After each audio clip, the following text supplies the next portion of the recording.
The massive alien ships moved through space like hungry wolves.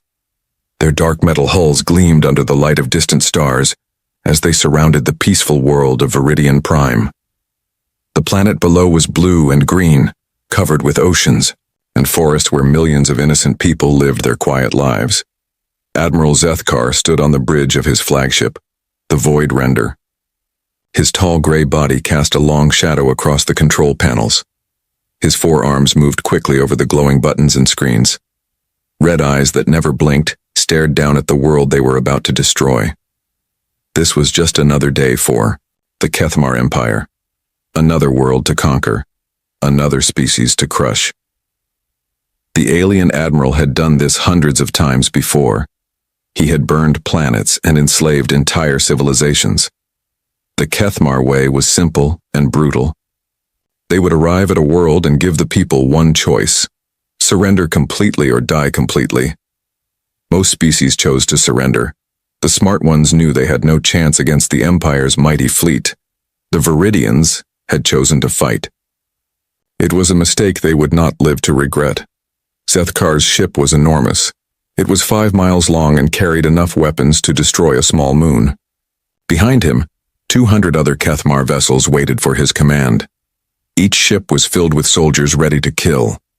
Each ship carried weapons that could turn cities to ash in seconds.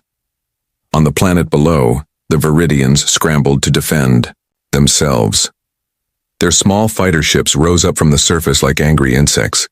They fired their weak lasers at the alien fleet. The shots bounced off the Kethmar shields like raindrops hitting a steel wall. It was hopeless, but the Viridians tried anyway. Captain Jake Murphy watched the destruction from the edge of the star system. His merchant ship, Liberty's Dawn, was small and old. It carried supplies between the colony worlds. Murphy had been delivering food and medicine to Viridian Prime when the Kethmar fleet arrived. Now he hid behind a large asteroid, praying the aliens would not notice his tiny vessel. Murphy was a weathered man in his 50s. His face was lined with wrinkles from years of space travel. His brown hair was going gray at the edges. He had seen many things in his long career, but nothing like this. Nothing so terrible and one-sided. His navigator, Lisa Bennett, sat at her station with tears in her eyes. She was young, maybe 25, with blonde hair tied back in a ponytail. This was only her second year working on merchant ships. She had family on Viridian Prime, cousins and aunts she would never see again. "Captain," she whispered, "we have to do something. We can't just watch them die." Murphy's hands gripped the arms of his chair until his knuckles turned white. "There's nothing we can do, Lisa. Nothing at all. If we move closer, they'll kill us too." The ship's engineer, Carl Rodriguez, climbed up from the lower decks. He was a big man with strong hands covered in grease and scars. He had worked on ships for 30 years and knew every bolt and wire on the Liberty's Dawn. His face was pale as he looked at the main screen. "Jesus Christ," he muttered. "Look at the size of those things." The Kethmar attack began without warning. Beams of pure energy lanced down from the alien ships.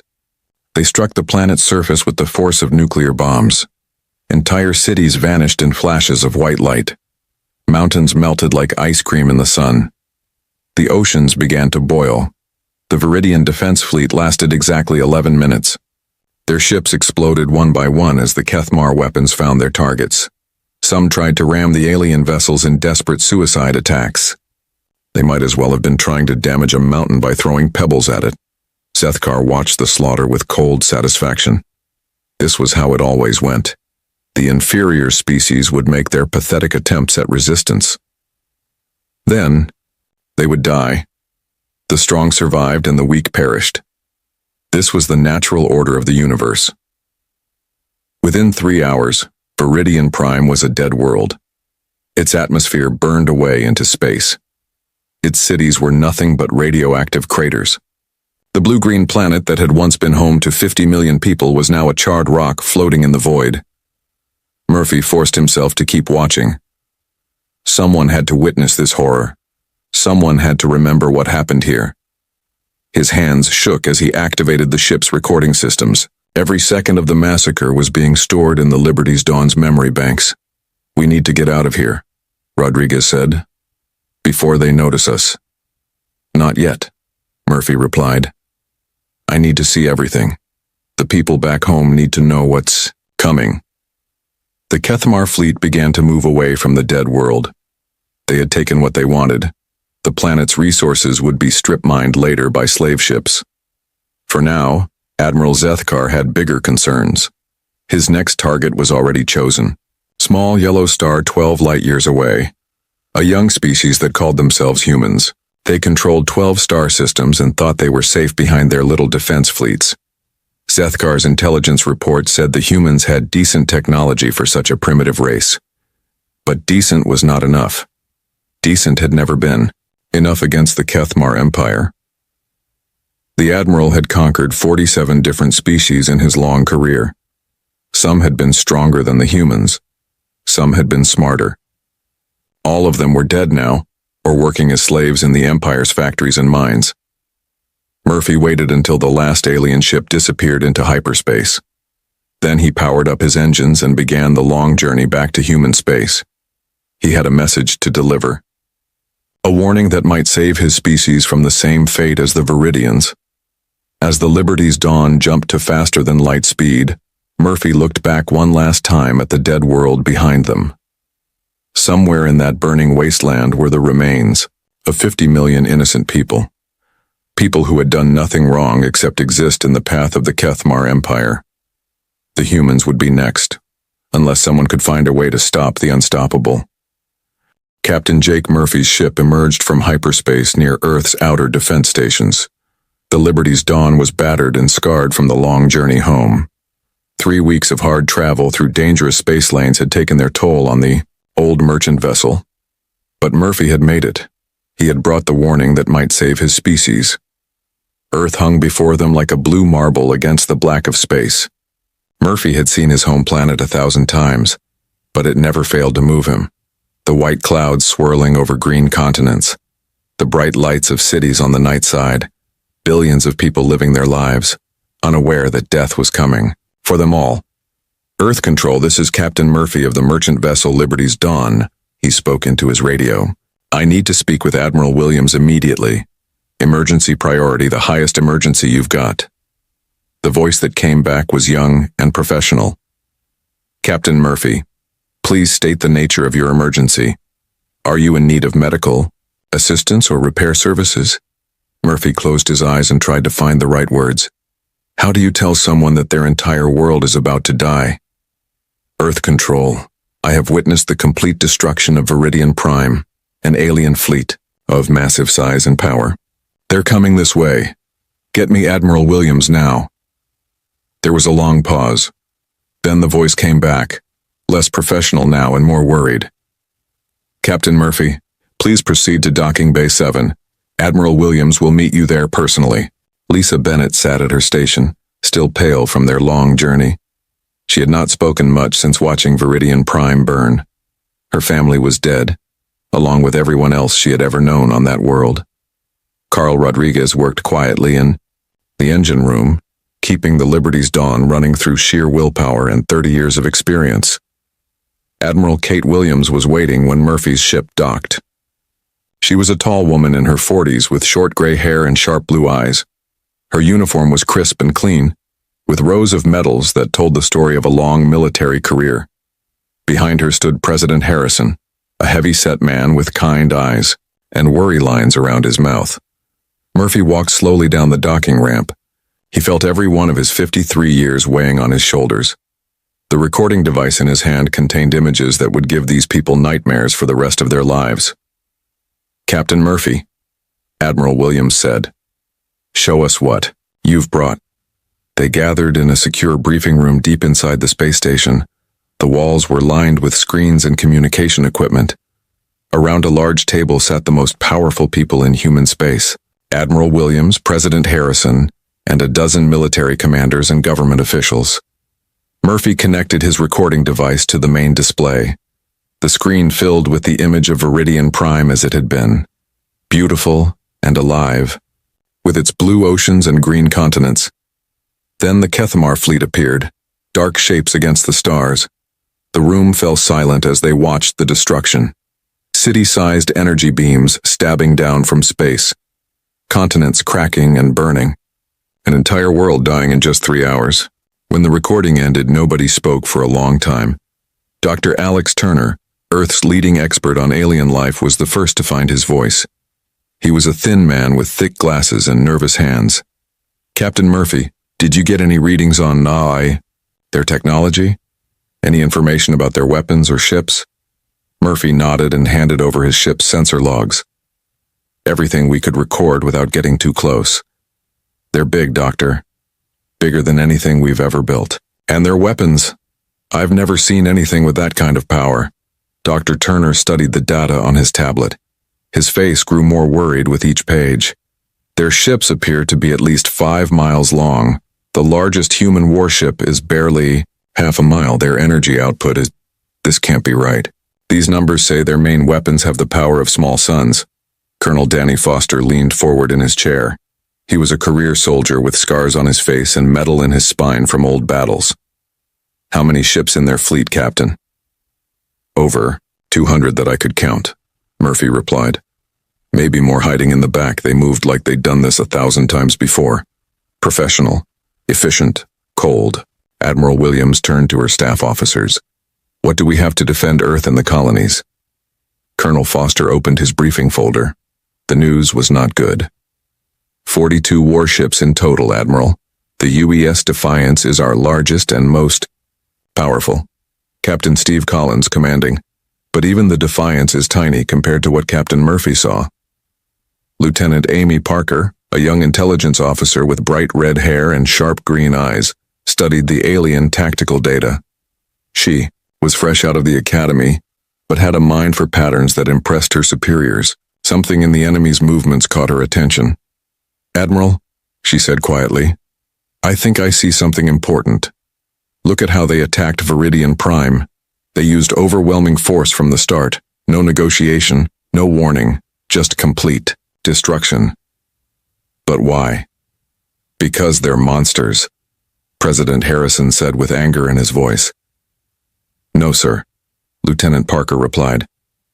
I think it's because they've never had to fight a real battle. Look at the sensor data. Their fleet formations are perfect for attacking defenseless worlds, but they've never faced an enemy that fought back effectively. They don't know how to handle real resistance.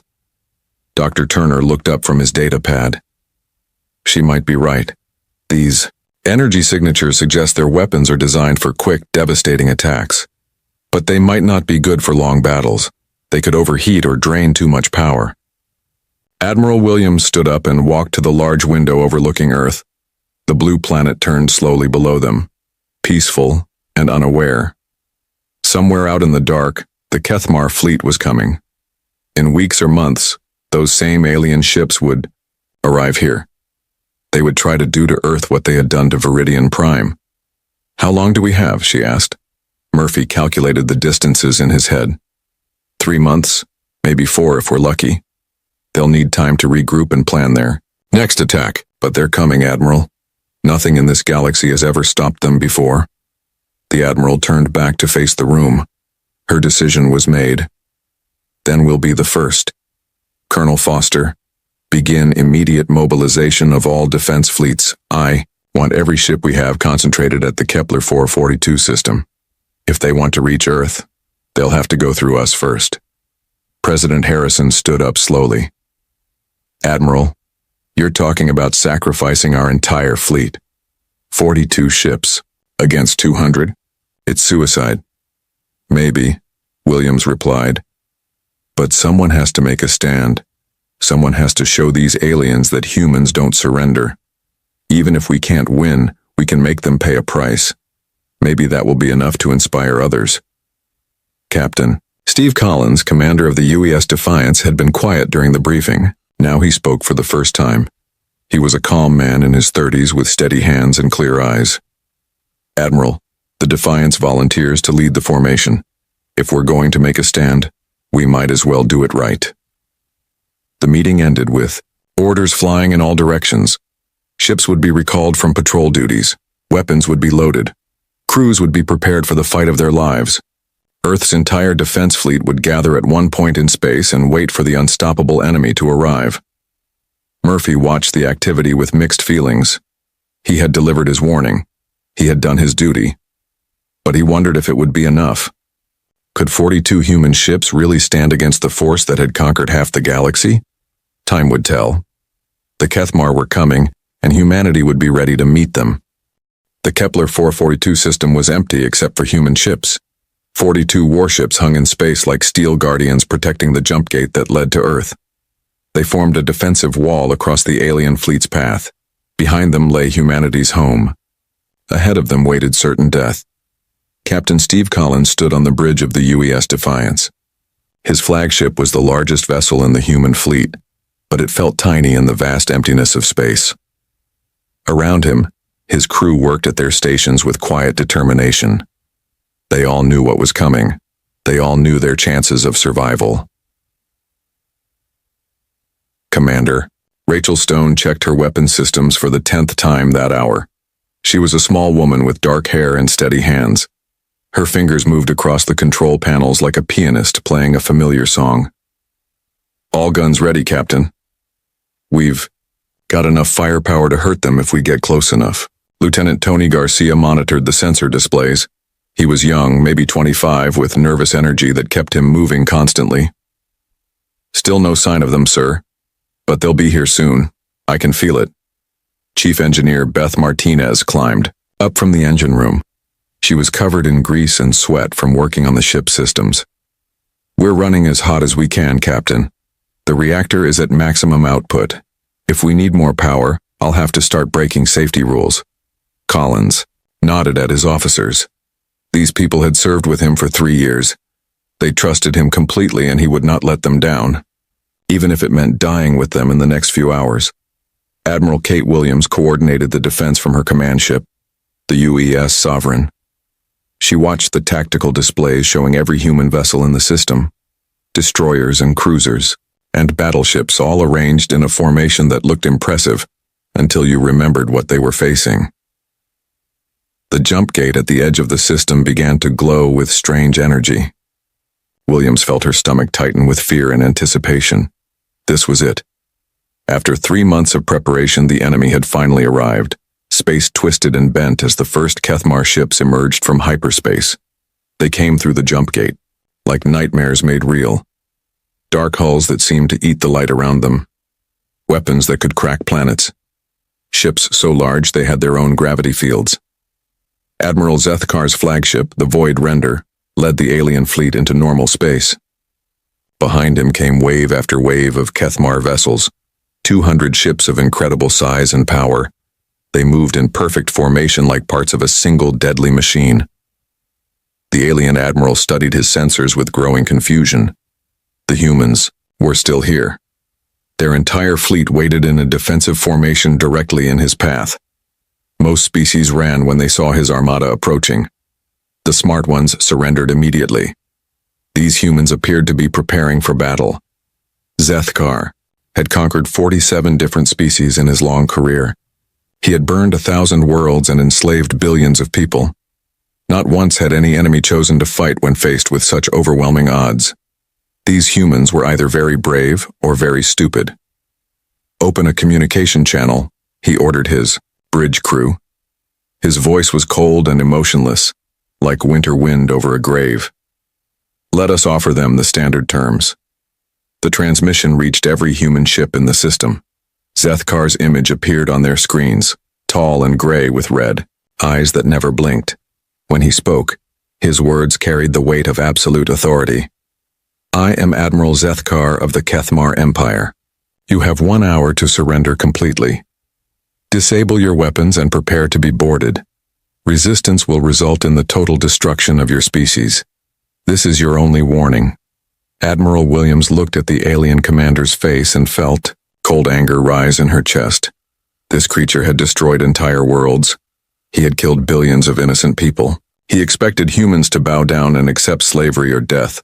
She opened her own communication channel and broadcast her response to the entire Kethmar fleet.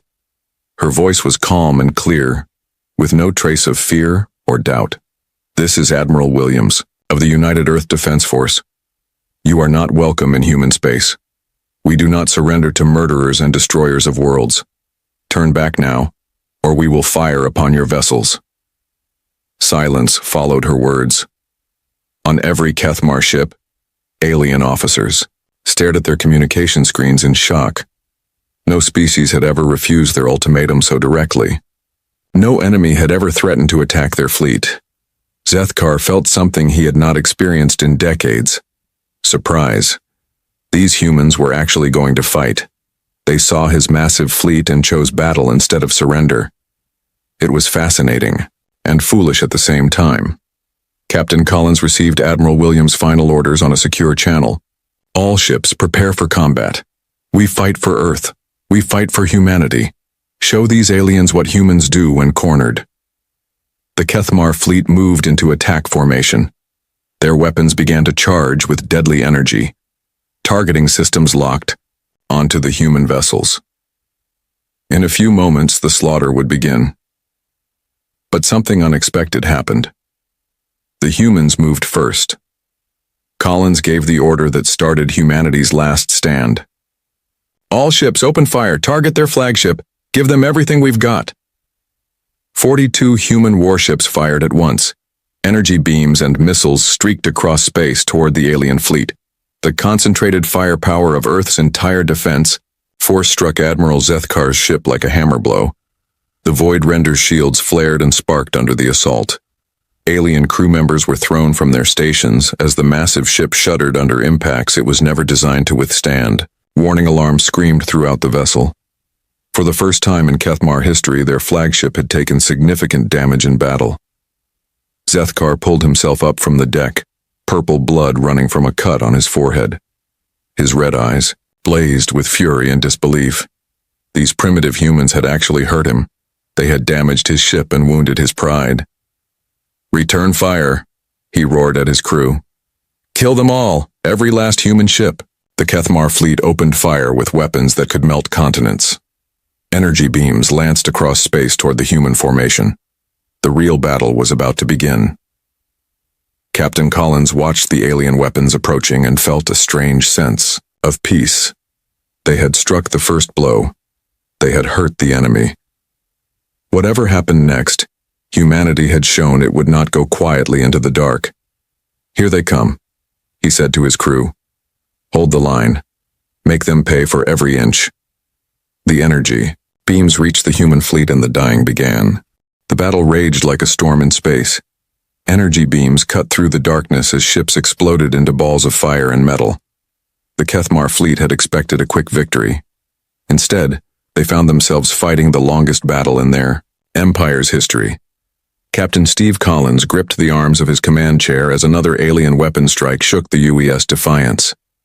Sparks flew from damaged control panels. The lights flickered as the ship's power systems struggled to keep working. Around him, his crew fought to keep their vessel alive. "Hull breach on deck 7, Commander Rachel Stone shouted over the noise of alarms. "Emergency crews are sealing it now." "Return fire," Collins ordered. "Target that cruiser on our starboard side." The Defiance's main guns spoke with thunder and lightning.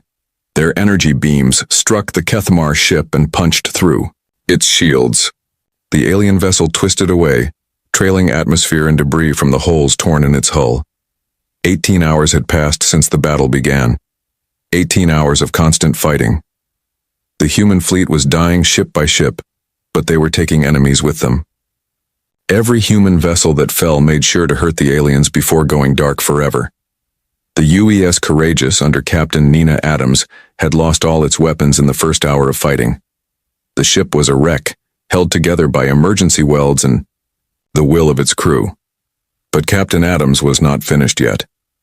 "Engineering, give me everything the engines have left," she ordered. Her bridge was dark except for the red glow of emergency lights. Half her crew was dead or wounded. The ship was dying around them. "Captain, if we push the engines any harder, they'll explode," her chief engineer warned. "That's the idea," Adams replied grimly. "Set course for that Kethmar battleship." Ramming speed. The Courageous turned toward the enemy vessel like a wounded animal making one last attack. Its engines screamed as they pushed beyond their limits. The Kethmar ship tried to move away, but it was too late. The human vessel struck it amidships, and both ships disappeared in a brilliant explosion. Admiral Zethkar watched the destruction from his flagship's bridge. Purple blood ran down his gray face from wounds caused by flying debris. His perfect formation was in chaos. Kethmar ships burned and died alongside the human vessels. This was not how battles were supposed to go. "Report," he demanded from his tactical officer. "We have lost 61 ships, Admiral. 61. The humans have lost 35, but they continue to fight. Their tactics are unusual." Unusual was not the word Zethkar would have chosen. The humans fought like madmen. They rammed his ships when their guns failed. They flew suicide missions against his heavy cruisers. They refused to retreat even when their vessels were clearly doomed. The UES Vigilant was one of the smaller human ships. Commander Pete Johnson had watched most of his friends die in the long battle. His ship was barely holding together. The hull was cracked in 3 places. Life support was failing. Most of his weapons were gone, but the Vigilant still had one trick left. "All hands, abandon ship," Johnson ordered over the intercom. "Get to the escape pods, that's an order." His bridge crew looked at him with understanding. They knew what he planned to do. One by one, they saluted their captain and left the bridge. Soon, Johnson was alone with his dying ship and 3 enemy vessels closing in for the kill. He set the reactor to overload and aimed the Vigilant at the nearest Kethmar cruiser. The alien ship fired everything it had at the approaching human vessel. Energy beams tore through the Vigilant's hull like paper, but Johnson held his course. The reactor went critical just as the 2 ships collided. The explosion was so bright it could be seen from the other side of the system. When the light faded, nothing remained of either vessel except glowing gas and twisted metal. Captain Collins felt tears on his face as he watched another friend die. The UES Vigilant had been a good ship with a brave crew. Now it was gone, along with Commander Johnson and anyone who had not made it to the escape pods in time. "Captain," Lieutenant Tony Garcia called from his sensor station. "We're down to 7 ships, 7 out of 42. Collins looked at his tactical display. 7 human vessels remained against more than 100 alien ships. The math was simple and terrible. They had fought bravely, but the end was near. Dr. Alex Turner watched the battle from Earth's command center. His computers analyzed every piece of data from the fight. What he saw gave him hope even as his heart broke for the dying crews. "Admiral Williams," he called to the fleet commander. "Look at these readings. The Kethmar ships are showing signs of serious strain. Their weapons are overheating. Their shields are failing more often. They've never fought a battle this long before." Lieutenant Amy Parker studied the alien ship movements on her screen. The perfect formations from the battle's start were gone. The Kethmar fleet looked ragged and confused. Their ships moved without coordination. Some were pulling back to repair damage. They don't know how to handle a real fight, she realized. All their previous battles ended in minutes. They've never had to manage power systems and repairs during combat. We're wearing them down. Admiral Williams made a decision that would echo through history. She opened a communication channel to the 7 remaining human ships. "All vessels, this is Admiral Williams. Prepare for final attack formation. We're going to charge their flagship. Every ship we have left, straight at Admiral Zethkar. Make our deaths count." Captain Roy Bennett commanded the UES Intrepid, one of the surviving ships. He was an old man who had served in space for 40 years. His ship was battered and burning, but its engines still worked. His crew was wounded but not beaten. "You heard the Admiral," he told his people. "Set course for that alien flagship. Full speed ahead." The 7 remaining human ships formed a line and charged toward the Void Render. The Kethmar fleet concentrated all its firepower on the approaching vessels. One by one, the human ships died in flames and fury. The UES Defiance lasted the longest. Captain Collins stood on his bridge as explosions tore through his ship. His crew lay dead around him. The vessel he had commanded for 3 years was coming apart at the seams. "For Earth," he whispered into his radio. "For humanity, we do not yield." The Defiance struck Admiral Zethkar's flagship and both ships vanished in the explosion that lit up half the system. When the fire died away, the battle was over. The human fleet was gone, But they had not died alone. The Kethmar Empire had learned a terrible lesson. Some enemies refuse to surrender. Some walls cannot be broken, only climbed over by those brave enough to pay the ultimate price. In the silence that followed, both sides counted their losses and wondered what would come next. The Kethmar fleet limped away from Kepler 442 like wounded animals fleeing from a trap. Their ships were damaged and scarred. Their formations were broken. Their confidence was shattered. In 18 hours of fighting, the humans had destroyed more alien vessels than the Empire had lost in 50 years of conquest. Sub-Admiral Kethvan stood on the bridge of his cruiser and stared at the tactical reports. The numbers made no sense to him. 68 Kethmar ships destroyed. 68. Against a primitive species that should have surrendered immediately. His hands shook as he transmitted his report to the High Command. The humans fought with complete disregard for their own survival, he said into the communication device. They used tactics we have never encountered, ramming attacks, suicide runs. They refused to retreat even when their ships were clearly doomed. It was not natural behavior. The surviving alien officers were traumatized by what they had witnessed. They had seen species beg for mercy. They had watched civilizations surrender without firing a shot. But the humans had chosen to die fighting rather than live as slaves. It was something the Kethmar Empire could not understand. Back on Earth, Admiral Kate Williams stood in the ruins of the Defense Command Center. Emergency reports flooded in from across human space. The Kethmar fleet was retreating, but at what cost? Every ship in humanity's defense force was gone. 42 vessels and 20,000 brave souls had died at Kepler 442. President Harrison walked through the debris with tears in his eyes. Admiral, we're defenseless now. If they come back, we have nothing left to stop them. Williams looked at the tactical displays showing empty space where her fleet used to be. Maybe we don't need to stop them, sir. Maybe we've already won. Captain Jake Murphy arrived at Earth just as the news of the battle reached the home planet. His merchant ship, Liberty's Dawn, docked at the same station where he had delivered his warning months ago. But this time, he brought different news. News that would change everything. Dr. Alex Turner met Murphy at the docking bay with excitement in his eyes. Captain, you need to see this. Intelligence reports are coming in from across the galaxy. The Kethmar Empire is in chaos. They gathered in the same briefing room where Murphy had first shown them the destruction of Viridian Prime. But now the screens displayed a very different picture. Star maps showing rebellion and uprising across dozens of worlds. The Tauri system has declared independence, Dr. Turner explained. The Veldan colonies are in open revolt. 3 other species have attacked their Kethmar garrisons. It's spreading like wildfire. Lieutenant Amy Parker, now promoted to captain after the losses at Kepler 442, studied the intelligence reports. They heard about our battle, didn't they? They know the Empire can be hurt. Murphy nodded grimly. Word travels fast in space, Captain. Every merchant ship, every smuggler, every pirate in the galaxy knows what happened at Kepler 442. The humans made the Kethmar bleed. For the first time in history, someone made them pay a real price. The reports kept coming in hour after hour. The Zenthan uprising in the Outer Rim. The Corvan rebellion in the core worlds. Species that had been enslaved for decades were suddenly fighting back. The galaxy was catching fire, and humanity had lit the match. Admiral Williams received a coded transmission from the Thalkar, an ancient species known for building the finest ships in the galaxy.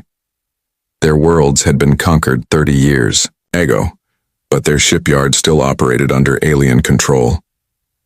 Admiral Williams of Earth, the message began. We are Master Shipwright Talvin of the Thalkar Resistance. We have heard of your brave stand against the Empire. We offer our knowledge and our ships to your cause. Together we can build a fleet that will make the Kethmar tremble. More messages followed. The Zendai offered their powerful mental abilities to help coordinate the resistance. The crystal beings of Altair promised their advanced energy weapons. The aquatic Merlon pledged their stealth technology. Species from across the galaxy wanted to join humanity's fight. 6 months after the Battle of Kepler 442, Admiral Williams stood on the bridge of the UES Retribution. The ship was larger and, more powerful than anything humanity had ever built before. Thalkar engineering combined with human determination had created a vessel worthy of leading the new alliance. Around her stood representatives from 23 different species, tall Thalkar with their blue skin and silver eyes, ghostly Zendai, who spoke without words, crystal beings that sang in harmonies of pure energy. The bridge looked like a gathering of myths and legends, but they were real and they were united. The Kethmar Empire ruled through fear and overwhelming force, William said to the assembled group. But they made one critical mistake. They never learned to fight an enemy who refuses to surrender. Today, we take the fight to them. The new fleet was massive. Human ships built with alien technology. Thalkar vessels crewed by mixed species. Zendai mine ships that moved like living things. The combined forces of the Galactic Liberation Alliance numbered over 300 ships, each one hungry for revenge against their former masters.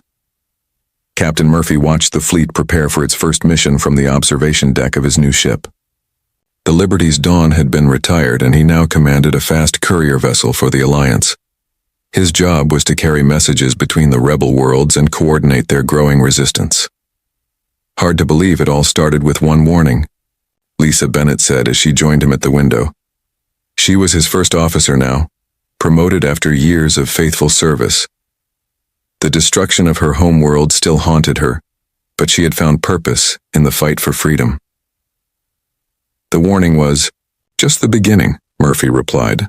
"What Captain Collins and his people did at Kepler 442, that's what really started this war. They showed the galaxy that the Empire could be beaten. They proved that someone was willing to pay the price for freedom." The fleet began to move toward the jump gate that would take them to Kethmar space. For the first time in history, an attack force was heading toward the Empire's home worlds. The hunters had become the hunted. Admiral Zethkar received the intelligence reports in his private chambers. The rebellion was spreading faster than his forces could contain it.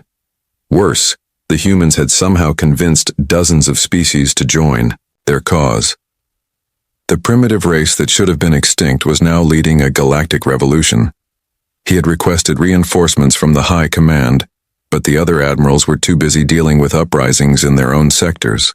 The Empire that had seemed invincible 6 months ago was now fighting for its very survival.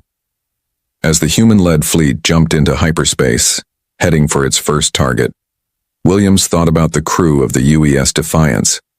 Captain Collins and his people had died believing their sacrifice was hopeless.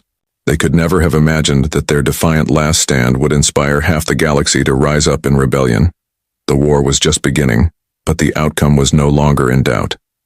The Kethmar Empire had conquered worlds with ease for centuries, but they had never faced an enemy that turned defeat into victory, that made martyrdom into inspiration.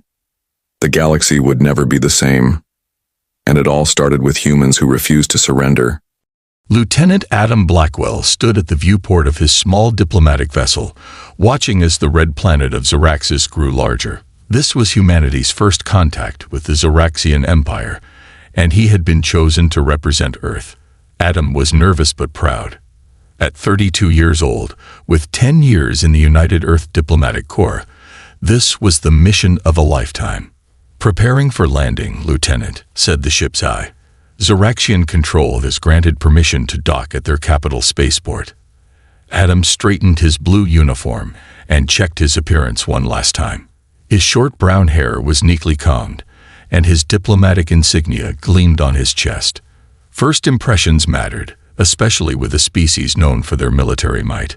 The ship landed with a gentle thud. Adam took a deep breath and walked to the airlock. The doors opened to reveal a delegation of tall, reptilian beings with scales that shimmered green and gold in the sunlight. Their eyes were yellow with vertical pupils, and they stood nearly 7 feet tall. "Welcome to Zoraxis, human," said the lead Zoraxian. "I am Sub-Commander Thraz. You will follow me to meet High Chancellor Vexthor." Adam bowed slightly. "Thank you for your welcome. I am Lieutenant Adam Blackwell of Earth. I bring greetings and hopes for friendship between our worlds." The Zoraxians did not return the gesture. They simply turned and walked toward a large building made of red stone and black metal. Adam followed, noting how the Zoraxian citizens stopped to stare at him as they passed. None seemed friendly. The palace of High Chancellor Vexthor was impressive. Tall spires reached toward the orange sky, and armed guards stood at every entrance. Adam was led to a grand hall where dozens of Zoraxian officials waited. At the center sat High Chancellor Vexthor on a throne made of what looked like bones. "So this is what a human looks like," said Vexthor, his voice deep and cold. "Smaller than I expected." Adam stepped forward and bowed more deeply this time. "High Chancellor, I bring peaceful greetings from Earth. We hope to establish—" "Yes, yes," interrupted Vexthor. "Your message was clear. Earth wishes to trade and share knowledge. But what can your kind offer the Zoraxian Empire? We have conquered 12 systems. Our technology is advanced. Our military is feared across this sector of the galaxy. Earth believes in mutual benefit." Adam replied carefully. "We have unique technologies and resources that might interest you, and we seek to learn from your civilization as well." The formal talks continued for hours. Adam presented Earth's proposal for trade and cultural exchange. The Zoraxians seemed unimpressed, but not hostile. Then came the ceremonial meal. Adam was given a cup of Zoraxian wine. He raised it as he had seen the others do and said, "To new friendships and prosperous relations." The room went silent. Vexthor's eyes narrowed to slits. "You dare," the High Chancellor hissed. "You drink before the war prayer. And you speak of friendship while committing such disrespect." Adam lowered his cup immediately. "I apologize, High Chancellor. I didn't know." Silence. Vexthor stood, towering over everyone. "This human shows our sacred customs no respect. This is how Earth sends a diplomat, with ignorance and insult." "Please," Adam said, "it was an honest mistake. If you had explained the proper protocol." Vexthor moved with shocking speed. He knocked the cup from Adam's hand and grabbed him by the throat. On Zoraxis, such insults are paid for with blood. The guards surrounded Adam. He tried to remain calm. "High Chancellor, my government will consider this an act of war. Please reconsider." Vexthor laughed, a harsh sound that echoed in the hall. "War? With humans? Your species is young and weak. One human diplomat is nothing." "You don't understand," Adam said quietly. "Humans protect their own." "Take him away," Vexthor ordered. "Prepare him for public execution in 3 days. Let all Zoraxis see what happens to those who disrespect our ways."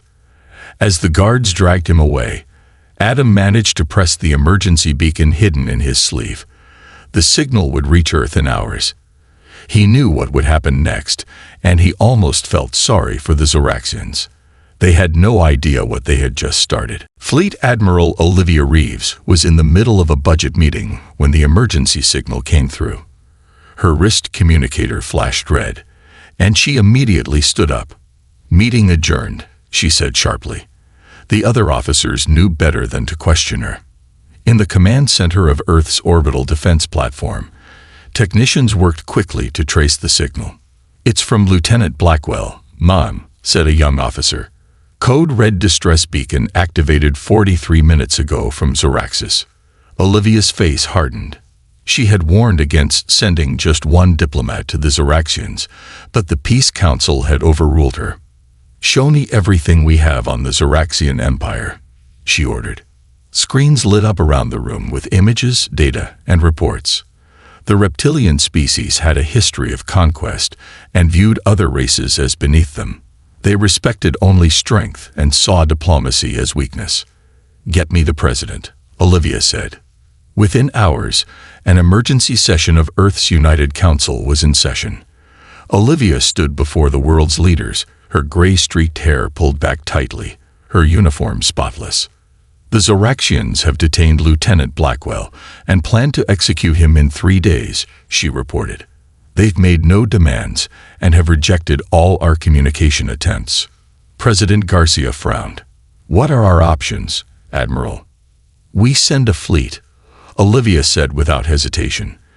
The UES Valiant can reach Zoraxis in 36 hours with our new drive technology. Captain Noah Sullivan is our best tactical officer. A show of force could escalate the situation, argued Counselor Martinez. With respect, Olivia countered. The situation escalated when they threatened to execute our diplomat for a cultural misunderstanding. The Zoraxians only respect power. We need to show them that humans aren't the easy target they think we are. After 2 hours of debate, the vote was cast. Earth would respond with force. Captain Noah Sullivan was asleep when the call came. He was on the Valiant within 30 minutes, reviewing mission parameters as his crew prepared for emergency departure. We're authorized to use whatever force necessary to retrieve Lieutenant Blackwell, Noah told his officers in the briefing room. But the president wants to avoid all-out war if possible. Dr. Samantha Wright, the ship's diplomatic specialist, raised her hand. Captain, I've studied the Zoraxian culture. They see compromise as weakness, but they do have a strict code of honor. If we can challenge them on their terms, we might avoid bloodshed. Noah nodded. That's why you're coming with me if we make contact. First priority is locating Blackwell. The Valiant departed Earth orbit with 5 support ships. As they accelerated to faster-than-light speed, Noah studied Adam Blackwell's file. He had never met the diplomat, but now he was risking his ship and crew to save him. That's what humans did. They protected their own. In his prison cell on Zoraxis, Adam sat against the cold wall. The cell was designed for Zoraxian anatomy, with no bed or chairs suited for humans. He had been given no food or water since his arrest. A guard appeared at the energy barrier. Human. A High Chancellor wishes you to know that your execution will be broadcast across our empire. Your death will teach others about Zoraxian superiority. Adam looked up, his face calm despite his fear. You should know that Earth won't let this stand. There's still time to release me and avoid what's coming. The guard laughed. What could humans possibly do against the might of our empire? Your species is young and weak. We're young, Adam agreed, but not weak. And we don't abandon our people. As the guard walked away, Adam closed his eyes. He had to stay alive and alert. Earth would be coming for him. He just needed to survive until then.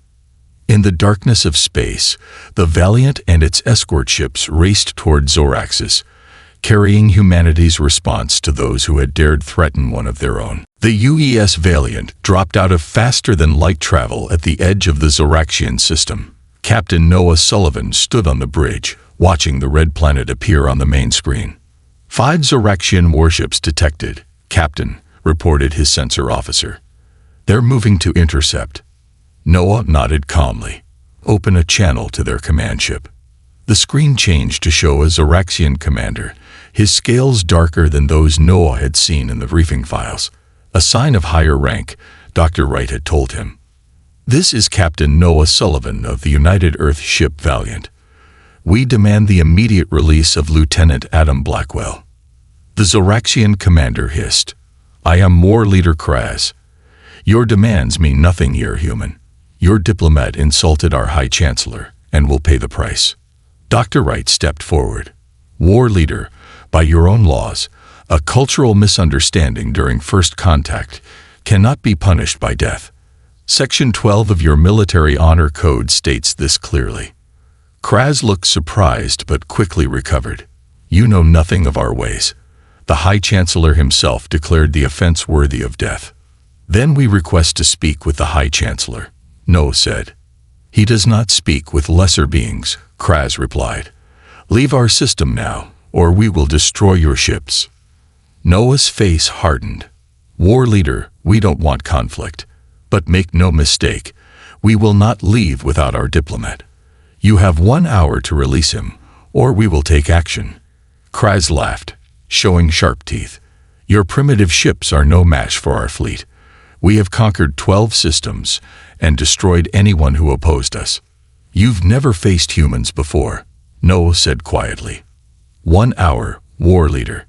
The screen went dark. Dr. Wright turned to Noah. They won't release him, Captain. In their culture, backing down is worse than defeat. I know. No replied. Lieutenant Garcia, what did our scans show about their ships? Their shields operate on a frequency we can disrupt, Garcia said. And their weapons, while powerful, are slow to recharge. We have superior speed and targeting systems. Good. Prepare a tactical plan to disable their lead ship without destroying it, and ready a rescue team. We need to find out where they're holding Blackwell. On Zaraxis, Adam was brought before High Chancellor Vexthor again. The Grand Hall was now filled with even more officials and military leaders. The execution has been moved to tomorrow, Vexthor announced. Human ships have entered our system, making demands. He laughed. They think they can threaten the Zoraxian Empire. Adam felt a surge of hope. Earth had come for him. Chancellor, there's still time to avoid conflict. Adam said, Release me, and my people will leave your system peacefully. Vexthor stepped close to Adam, towering over him. You still don't understand. We are Zoraxians. We do not bend to threats. Your ships will be destroyed, and you will still die. A young Zoraxian officer hurried into the hall and approached Vexthor, speaking quietly in their language. The Chancellor's expression changed to one of disbelief. Impossible, he hissed. What's happened? Adam asked, guessing from Vexthor's reaction. The Chancellor ignored him, barking orders to his military leaders. The hall erupted in activity. A guard grabbed Adam roughly and began dragging him back toward his cell. What's going on? Adam demanded. The guard looked shaken. Your human ships. They just disabled our largest warship in seconds.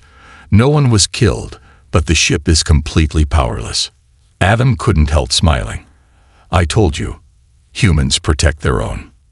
It changes nothing, the guard snapped. The High Chancellor has ordered the defense fleet to destroy your ships.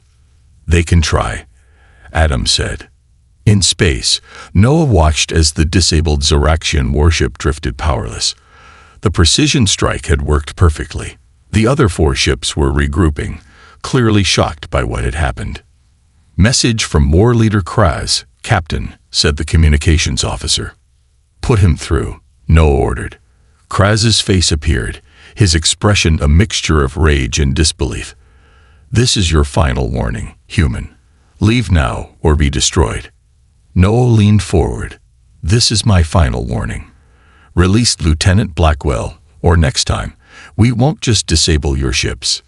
The true test of wills had begun. War Leader Kraz cut the communication link with the human ship. His scales darkened with rage as he turned to his officers.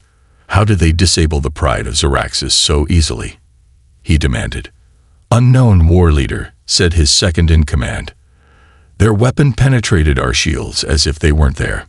We've never seen such technology. Kraz slammed his fist on the control panel. The High Chancellor demands we destroy them. Prepare all remaining ships for attack. Back on the Valiant, Noah watched the Zoraxian fleet carefully. They're moving into attack formation, said Lieutenant Garcia. Hold position, Noah ordered. Let them make the first move. Dr. Wright studied the data on her screen. Captain, I've been analyzing their communications. There's something interesting about their biology in these medical files we intercepted. What is it? Noah asked, not taking his eyes off the approaching Zoraxian ships. Their ruling caste has a genetic difference from the rest of their population. It makes them stronger and more aggressive, but it could also be a weakness. Before Wright could explain further, the tactical officer shouted, They're firing. Energy beams shot from the 4 Zoraxian warships, heading straight for the Valiant. But the human ship moved with incredible speed, dodging the attacks with ease. The Zoraxian weapons were powerful but slow. Return fire, Noel commanded. Target their weapon systems only. The Valiant fired precisely, hitting 2 more Zoraxian ships. Their weapons went offline instantly. The other 2 ships continued to attack, but couldn't hit the faster human vessels. Captain, called the communications officer, we're receiving an emergency signal from Proxima Centauri colony. Noah felt a chill. Proxima Centauri was Earth's first colony, home to over 3,000 people. Put it through. The screen showed a terrified human woman, smoke filling the background. "This is Governor Kelly at Proxima Centauri. We're under attack by Zoraxian forces. They bypassed our defenses somehow. Civilian casualties air." The transmission cut off. The bridge went silent. Then Noah spoke, his voice cold. "They're attacking our colony while we're trying to negotiate. Dr. Wright, contact Admiral Reeves immediately." In her office on Earth, Admiral Olivia Reeves received the news about Proxima Centauri with a grim expression. The attack had killed over 200 civilians already, with more injured. The Zoraxians had sent a separate fleet while their main forces kept the Valiant busy. "They've made their choice," she said to her staff. "Transmit authorization code Black to Captain Sullivan. And prepare Project Nemesis for deployment." Her second-in-command paled. "Project Nemesis, but Mom, that's only 4. "I know what it's for," Olivia interrupted. "They attack civilian targets without warning. They're executing our diplomat. This ends now." On the prison planet, Adam had been moved to a different cell. This one had other prisoners, all Zoraxians. One of them, smaller than the others with lighter-colored scales, watched Adam with interest. "You are the human they plan to execute?" the Zoraxian asked in accented English. Adam nodded. "And you are?" "I am Crit, former science advisor, now prisoner for speaking against the High Chancellor's wars of expansion." "Why would they put you in here with me?" Adam asked. Crit's mouth formed what might have been a smile. "Because tomorrow, we both die. I am from the lower caste. My execution will not be broadcast like yours, but it will happen just the same." Adam studied his new cellmate carefully. "You don't seem afraid." "I have been expecting death since I spoke out," Crit said. "But I am curious. Your people came for you, just a single diplomat. Why?" "Because that's what humans do," Adam replied. "We don't abandon our people, no matter what." Crit seemed to consider this. "The ruling caste would never risk themselves for a lower caste like me. Perhaps your species has something to teach mine." Before Adam could respond, an alarm began to sound throughout the prison. Guards ran past their cell, shouting orders. "What's happening?" Adam asked. Crit listened to the guard's words, his eyes widening. "Your ships have disabled half our fleet without destroying a single vessel." He looked at Adam with new respect. "Perhaps the High Chancellor has made a mistake in threatening your kind. It's not too late to fix it," Adam said. "But I'm afraid time is running out." Adam looked around the prison cell, searching for any weakness in its design. The alarms had stopped, but the guards were still in a state of panic. This might be his only chance to escape. "Crit," he whispered, "do you know the layout of this prison?" The Zoraxian nodded. "I helped design the security systems before I spoke out against the High Chancellor." "Then you know how to get past them." Crit's eyes narrowed. "Are you suggesting escape? It would mean death if we fail." "We're already scheduled for death," Adam pointed out. "I'd rather die trying to get free." After a moment, Crit nodded. "There is a flaw in the cell barrier. The energy field weakens for exactly 2 seconds when the guards change shifts. It happens every 4 hours." Adam checked the small timekeeper hidden in the heel of his boot. The guards hadn't found it during their search. "When is the next shift change?" "In 20 minutes, Crit said. "But even if we get out of this cell, the prison is full of guards. We would need a distraction." Adam smiled. "I think I can manage that." He pulled up his sleeve to reveal a small device embedded in his skin, standard issue for diplomats in high-risk areas. It can create a small electromagnetic pulse, not enough to hurt anyone, but enough to mess with their systems. Crit looked impressed. "Your people prepare well." "We try to think ahead," Adam said. They spent the next 15 minutes planning their escape. Crit explained that they would need to reach the communication center if they wanted to contact the human ships. When the time came, Adam activated the device in his arm. The lights flickered, and somewhere in the distance, an explosion sounded. It was bigger than Adam had expected. "What happened?" he asked. "Your device must have interacted with our power systems," Crit explained. "It created a cascade failure. As predicted, the energy barrier of their cell weakened. Adam and Crit slipped through quickly, finding themselves in an empty corridor. "This way," Crit whispered, leading Adam through the maze-like prison. They moved quietly, hiding whenever guards ran past. The prison was in chaos. Alarms blared again, and through the windows, Adam could see fires burning in another section of the building. "The lower levels hold political prisoners like me," Crit explained as they moved. "The upper levels are for war criminals and violent offenders." "And where are we headed?" Adam asked. "The communications center is on the middle level, but we must be careful. It will be guarded." They reached a stairwell and began to climb. Adam was grateful for his military training as they ascended 6 flights of stairs. Crit, despite his smaller size, kept pace easily. At the middle level, they peered through the door. 2 guards stood outside the communication center, looking nervous. "We need a diversion," Adam whispered. "I have a better idea," Crit replied. He removed a small badge from under his prison clothes. "My security clearance. They never took it when they arrested me. The system hasn't been updated to show I'm a prisoner." Adam was skeptical. "Will that still work?" Crit shrugged. "Only one way to find out." They waited until the guards looked away. Then Crit stepped out confidently, Adam following behind him.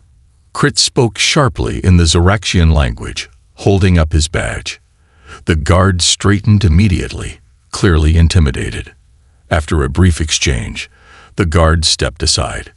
Crit and Adam entered the communication center, finding it empty except for one technician who looked up in surprise.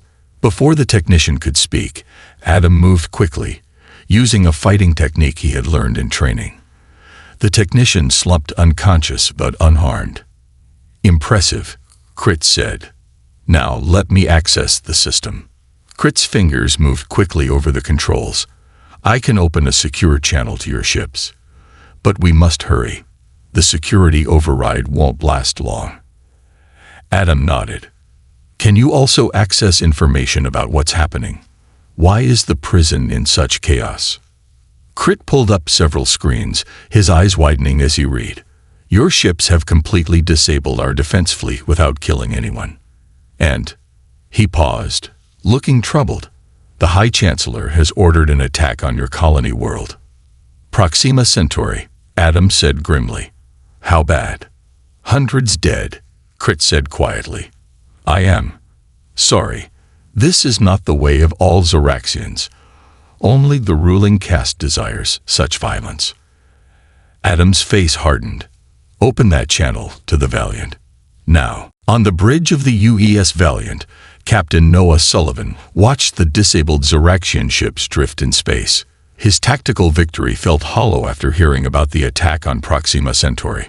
"Captain, we're receiving a transmission from the planet's surface," said the communications officer.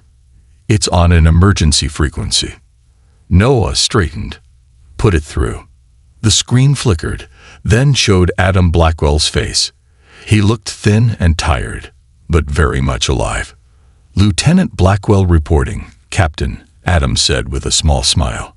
"I've made a friend down here who helped me escape." The bridge crew broke into cheers. Noah raised a hand for quiet. "Good to see you alive, Lieutenant. What's your situation?" "I'm in the prison's communications center with Crit, a Zoraxian scientist who was imprisoned for opposing the High Chancellor. We don't have much time before they discover us." Crit moved into view beside Adam. "Captain Sullivan, I must tell you something important. Our ruling caste is using this conflict to strengthen their power. Most Zoraxians do not support this war." Dr. Wright stepped forward.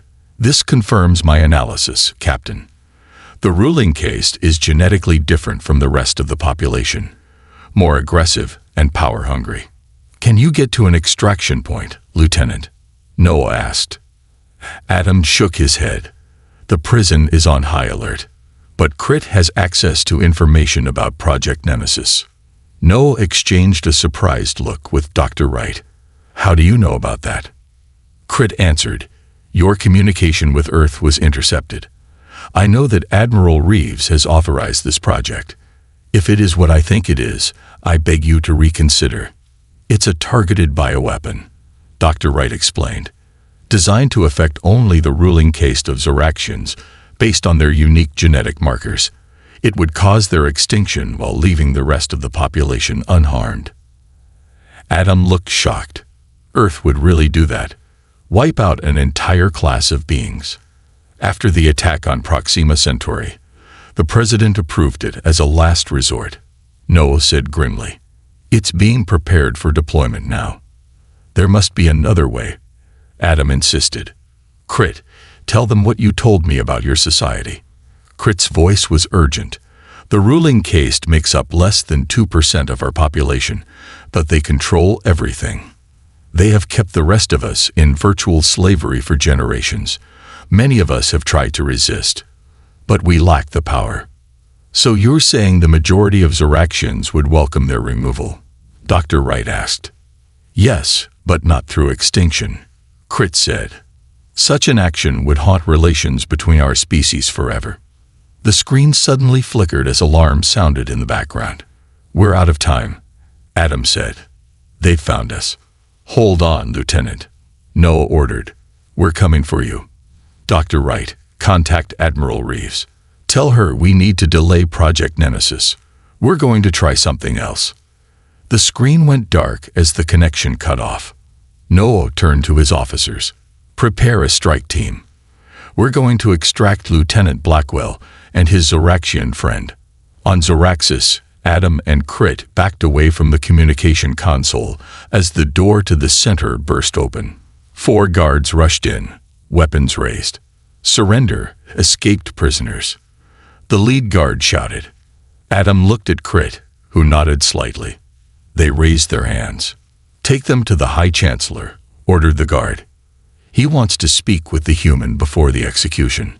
As they were marched out of the communication center, Adam whispered to Crit, this might actually work in our favor. If we can speak directly to Vexthor, maybe we can convince him to end this before it's too late.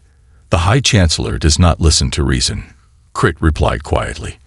But perhaps he will listen to fear when he learns what your people are preparing. Let's hope so, Adam said. For all our sakes. In the Grand Palace, High Chancellor Vexthor paced angrily, his tail lashing back and forth. Reports of the human's technology had shaken him, though he would never admit it. And now, the escaped human prisoner had been found communicating with the enemy ships. Bring them to me, he hissed to his guards. It is time to show this human the true power of the Zoraxian Empire. Adam and Crit were brought before High Chancellor Vexthor in the Grand Hall. The room was filled with members of the ruling caste, their dark green scales gleaming in the red light of Zoraxis' sun streaming through tall windows. The escaped prisoners, High Chancellor, announced the guard, pushing them forward. Vexthor circled them slowly, his tail dragging on the polished floor. You continue to surprise me, human. No one has ever escaped that prison before. Perhaps you underestimated humans, Adam replied calmly. And you, Vexthor said, turning to Crit, a lower caste betraying your own kind to help an alien. Crit stood straighter. I betrayed no one. I helped someone who was unjustly imprisoned, while you betray our people by leading them into a war they cannot win. Whispers spread through the hall at Crit's boldness. Vexthor hissed in anger. You speak of things you do not understand, the Chancellor said. The human ships may have temporarily disabled our fleet, but reinforcements are already on their way. Chancellor, Adam said urgently, you need to understand what's coming. Earth has authorized Project Nemesis.